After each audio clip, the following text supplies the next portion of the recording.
हिंदू इतने गद्दार हैं कि पूछिए ही मत। बीजेपी की 10-20 सीटें और कम होनी चाहिए थी जिससे कि ये कंट्रोल में रहे।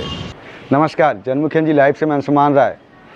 चुनाव समाप्त हो गया, मतगणना की प्रक्रिया भी पूरी हो गई और दिल्ली में एक बार फिर भाजपा के नेतृत्व में एनडीए की सरकार बनने जा रही है। दिल्ली में भले ही सरकार बनने जा रही हो, लेकिन उसकी हलचल आंध्र प्रदेश से लेकर बिहार और दिल्ली तीनों जगह तेज बनी हुई है। तमाम तरह की अटकलें भी चल रही हैं। इस बीच कल प्रधानमंत्री नरेंद्र मोदी को एनडीए का नेता चुन लिया गया। चुनाव में कुछ सीटों को लेकर तमाम तरह की चर्चाएं चल रही हैं, जिसमें वाराणसी सीट भी है, जहां पर प्रधानमंत्री नरेंद्र मोदी को चुनाव जीतने के लिए काफ़ी मशक्कत करनी पड़ी और मात्र 1.5 लाख वोटों से वो चुनाव जीते। तो आइए बात करते हैं काशी के लोगों से और उनसे समझते हैं कि इन चुनाव परिणामों को लेकर उनका क्या कहना है। सरकार बनने जा रही है एनडीए की, परिणाम जो भी आया है अच्छा है और सरकार भी एनडीए की बनने जा रही है। चढ़ाव उतार तो लगा रहता है राजनीति में। मायावती 10 थी 0 पर आ गई। चुनाव परिणाम थोड़ा कन्फ्यूजन क्रिएट कर दिया। एग्जिट पोल जिस हिसाब से दिखा रहा था उस हिसाब से रिजल्ट नहीं आया, ख़ास तौर से उत्तर प्रदेश में। बाकी प्रदेशों में तो भाजपा का एग्जिट पोल लगभग सही था। उत्तर प्रदेश ने अप्रत्याशित चेंजेस आया, जिसको आम जनता स्वीकार करती है, हम लोग भी स्वीकार करते हैं। चुनाव परिणाम के बारे में आपका क्या कहना है? चुनाव परिणाम बहुत अच्छा था। माननीय अजय राय ने 4,61,000 वोट पाया, हर समाज का वोट पाया। माननीय मोदी जी का कोई भी मिशन सब फेल हो गया, कोई मिशन नहीं चला। बनारस वाले नाराज़ है, हर समाज नाराज़ था, इसलिए उनको बहुत बुरी तरह से कम वोट से जीत हासिल हुई है। पूरे भारत को शर्म लेना चाहिए कि बनारस लोग तो इतना वोट से कम इनको जिताए हैं। उनके छोटे पदाधिकारी लोग 8 लाख 12 लाख वोट से जीत रहे हैं। अगली बार मोदी जी यहाँ से लड़ेंगे कि नहीं? नहीं लड़ेंगे, उनको तो इस्तीफा दे देना चाहिए। योगी जी देखिए काम अच्छा कर रहे थे, रोजगार महंगाई इसको ले भी थी।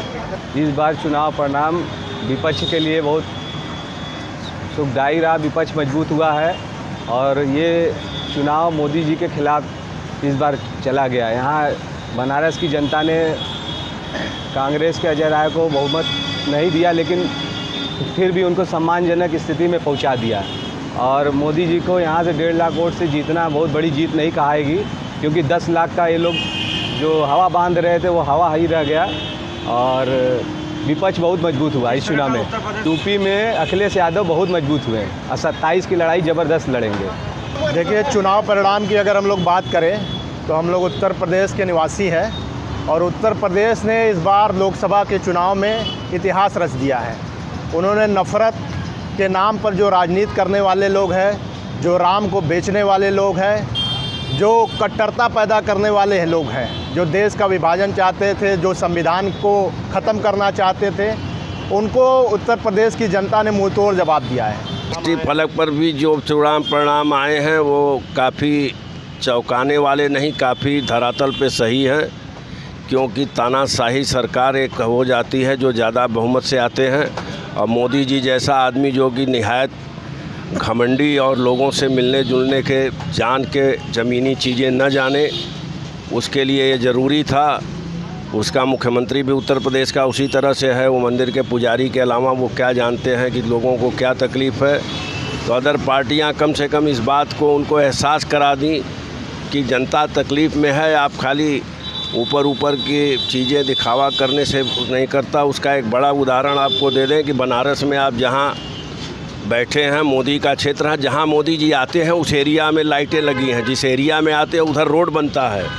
जिधर मोदी जी नहीं आते वो बनारस डिस्ट्रिक्ट में, चाहे वो गांव का एरिया हो चाहे शहर का, कोई काम नहीं होता। नगर निगम का ये पार्क है, इसमें आज 1 साल से लाइट नहीं है। 30% लाइटें जलती हैं, 70% ख़राब है। उन्हीं का मेयर है, उन्हीं का अफसर है, उन्हीं के मिनिस्टर हैं। तो इस हिसाब से चुनाव परिणाम जो है ठीक रहा, बल्कि बीजेपी की 10-20 सीटें और कम होनी चाहिए थी जिससे कि ये कंट्रोल में रहे। मोदी जी का हार जो चित्रकूट और अयोध्या में हुआ, बहुत शर्मनाक हार हुआ है, जिससे पूरे हिंदू हताश हैं। कैसे हार गए ये नहीं मालूम। वहाँ तो अगर मोदी जी मस्जिद बनवा दिए होते तो शायद सारे मुसलमान 500 सीट से जितवा देते। देखिए, ये चुनाव जो है, ये पहली बार मुझे ऐसा महसूस हुआ कि ये चुनाव निष्पक्ष रूप से, ये हर जनता की अपनी प्रतिक्रिया थी जिसमें मैंने देखा कि सारी पार्टियों को ये मौका नहीं मिला, किसी ने ईवीएम को दोषी नहीं बनाया, किसी ने किसी को दोषी नहीं बनाया, निष्पक्ष रूप से हुआ है और मिली जुली प्रतिक्रिया थी। सारी पार्टियों ने मेहनत की, सबने अपना अपना वो किया और पब्लिक का जहाँ जो समस्या थी, मैं किसी पार्टी का नहीं हूँ, मैं एक आम जनता की तरह अपनी भावनाओं को जो मैंने महसूस किया वो मैं शेयर कर रहा हूँ। तो ये हर पार्टी के लिए ये सबक है, इस बार का चुनाव हर पार्टी के लिए सबक है, भाजपा के लिए भी सबक है कि कहाँ उनसे चूक हुई, कहाँ उनको डेवलपमेंट करना है। जनता को अभी सोचना है कि उनको किस मुद्दे पे उनको वोट करना है, उनको क्या चाहिए। तो मेरे हिसाब से चुनाव ठीक है, जिसको जो मिला उनके उसके कर्मों का फल था। चुनाव परिणाम भाजपा के सब बहुत अच्छा नहीं रहा भाजपा के लिए, जबकि भाजपा ने बहुत बढ़िया काम किया है जनता के लिए। जनता तो जानते ही ना, केवल राशन पर मरी जा रही है, राशन चाहिए उसको फ्री का मुफ्त पे, अपने खुद से तो कुछ करना नहीं है, भीख मांगने के लिए तो पहले खड़े रहते हैं। तो अब पहला काम मोदी जी को ये करना चाहिए कि पहले राशन बंद कर दें, फर्जी वाला राशन देना। राशन लेते हैं और लेके जाके बेच देंगे उसको। जब जनता इस तरह की हो गई है, उसको कितना भी आप सुविधा दीजिए, वो एक दिन मुर्गा दारू बिकने वाली जनता। तो अब मोदी जी को भी उसी ढर्रे पर चलना चाहिए और विपक्ष को और थोड़ा टाइट कर देना चाहिए चूड़ी, क्योंकि नेता जानते कैसे होते हैं, कितने चोर टाइप के नेता पड़े हुए हैं। जब उनके ऊपर थोड़ा नकेल कसी जा रही है तो नेता परेशान हो जा रहे हैं। जो ये 2024 का चुनावी परिणाम था, ऑब्वियस सी बात है, जनता द्वारा बहुत से ऐसे कार्य किए गए जो आश्चर्यजनक परिणाम आए हैं इस चुनावी रिजल्ट के। ना कोई खुल के हंस पा रहा है, ना कोई खुल के रो पा रहा है। बहुत ही आप कह सकते हैं सस्पेंसफुल सरकार का ये इरादा था। इस चुनाव परिणाम से हम लोग एकदम खुश नहीं हैं, क्योंकि हम लोग जो चाहते थे वो होना ही, हम नरेंद्र मोदी जी को पूर्ण बहुमत से लाना चाहते थे।